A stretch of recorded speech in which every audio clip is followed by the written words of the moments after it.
Hi everyone, I'm Donna Taylor, owner, broker of Taylor Realty Group located in Madison, Mississippi, here today to tell you that the market is shifting. As I film today in late September 2022, rates are rising and sellers are actually having to work to sell their homes. I've helped many people sell their homes over the last 5 or so years, and I've been told a time or two that I'm a little too honest, but I can't help it. That's just who I am. So today we're going to have a little fun with this YouTube video and look at a collection of actual photos and videos that I've made over the last several months since this has been on my mind. So stay tuned for actual footage of things that you must do before you list your home. Every day I show houses. That's what I do. Trust me, I've seen the good, the bad, and the ugly. These 5 things are not going to cost you a lot of money, but yeah, you do have to spend a little money in today's market to get the most for your home. Study after study after study proves that homes that are well staged sell for 10% more. So do your work today before you list your home. These are just my personal suggestions. These are things I hear day in and day out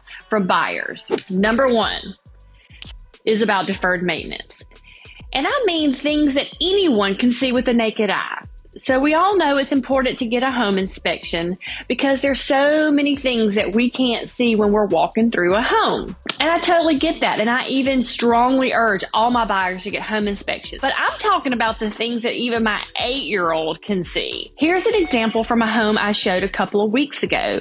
There was this really cool enclosed patio that would have been such a neat feature that we really don't see that often. But the problem was the covering had a huge hole in it and it let a ton of leaves fall through. And I was showing this home in midsummer, so these leaves had been there for months before the home was listed because I showed it the first week that it went on the market. So if you even think that you're going to be selling your home in the next month or so, go ahead and get those little honeydew lists done. We all have them. Heck, can you even see behind me? I have a crew that's been at my house this week. Let me show you. Working on my floors. Let's see, can you see that in there? There's some water damage. Been there for 4 months.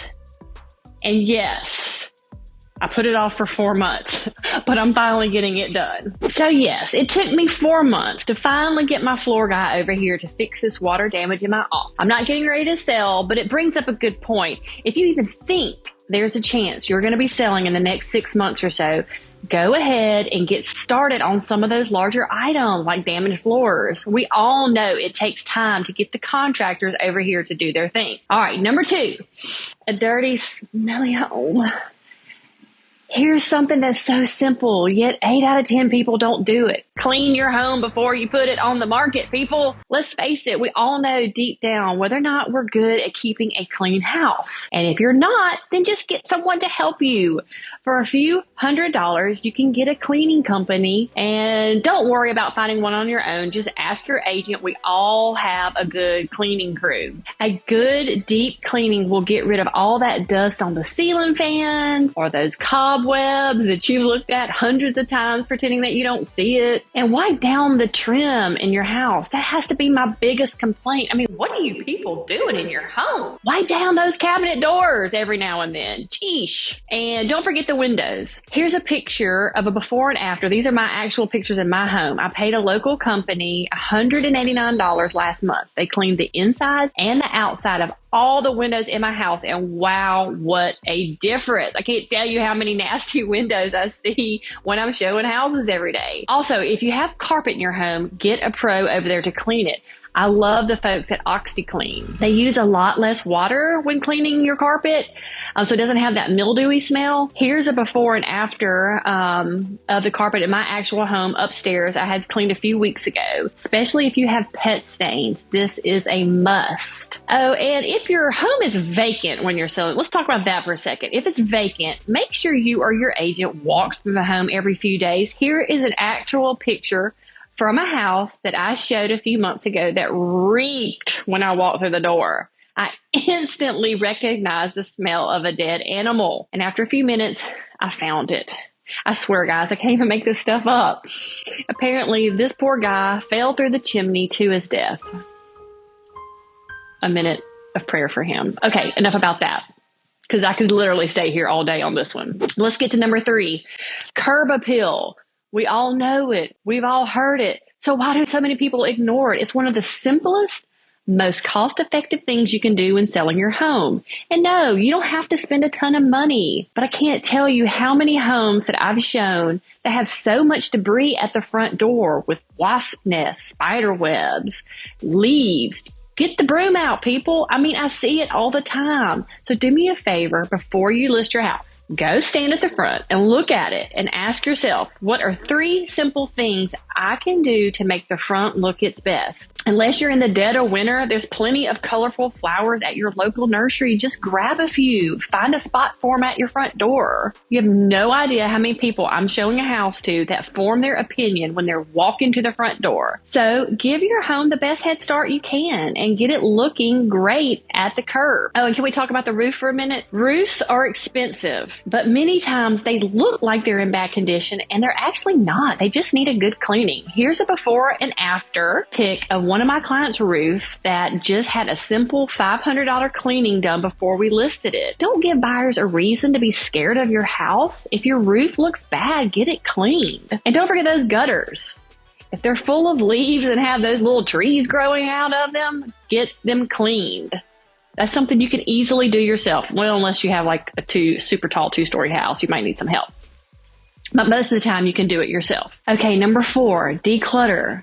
It's time to sell, so that also means it's time to move. Go ahead and start packing those family portraits up. Yeah, your kids are cute, but we really don't want to see them. I mean, it's hard for a buyer to think about taking over your home and displacing you and your family. So make it easy on them. Let them imagine their own stuff in your home. And to do that, you probably honestly need to get rid of about 50% of your stuff. I know you have good taste and the best decor, but trust me, your home shows so much better without it. So go ahead, get some boxes and pack that stuff away in the garage. And for goodness sakes, go ahead and take those baby gates down. Here's an actual video I made a few months ago. Hey guys, when you're showing your house, try to get rid of the baby gates. I mean, seriously, do you not want your potential buyer to see the whole house? What are we gonna do with this? Same thing with grandma's chairlift. I saw this one when I was showing a house last month. Trust me, you'll get more value selling this thing on Facebook than leaving it in your home. And can we talk about those cute pets? We all love dogs. I mean, look at mine sitting in my lap right now. This is Elsa. Elsa, say hi, everyone. But do try to hide some of their stuff, especially if you're one of those folks that have a pet bed in every single room of your house. And number 5, but certainly not least, take professional photos before you list. This should be a no-brainer, but yet why am I seeing so many bad photos being posted every single day? When you hire your agent, ask them if they're going to take professional pictures. If they say no, find a new agent. I don't know what else to say. I always hire a professional to do my shoot. Here's a pic of an actual photographer shooting one of my listings. And yes, that's part of the fee that you pay me to list your house. So if you're liking what I'm saying and you think you want a consult, want to see maybe if we can work together, give me a call, 601-613-9100. Or shoot me a text and give me about 30 minutes to meet with you, walk through your home. If you're thinking about selling anytime in the next 3 months, I'm happy to come by and give you my honest opinion on what I think you need to do to get your home ready to sell. According to a recent study this year, over 90% of home buyers start their search online. That means they're looking at your home pictures first. So why risk them trying to decide whether or not they want to come see your house in person based on those photos? I feel so strongly about this that I created a room-by-room checklist that I send to all of my clients before I send my photographer over there. I'll share that PDF with you too, so don't worry about that. While we're at it, take a minute to look at some active listings that are currently for sale. You can go to my website, taylorgroupms.com. Start judging these houses. Take a look at some of them and note the good ones and ask yourself, what can I do to make my home shine the brightest online? Thanks, guys. That's all for today. Say goodbye to Elsa.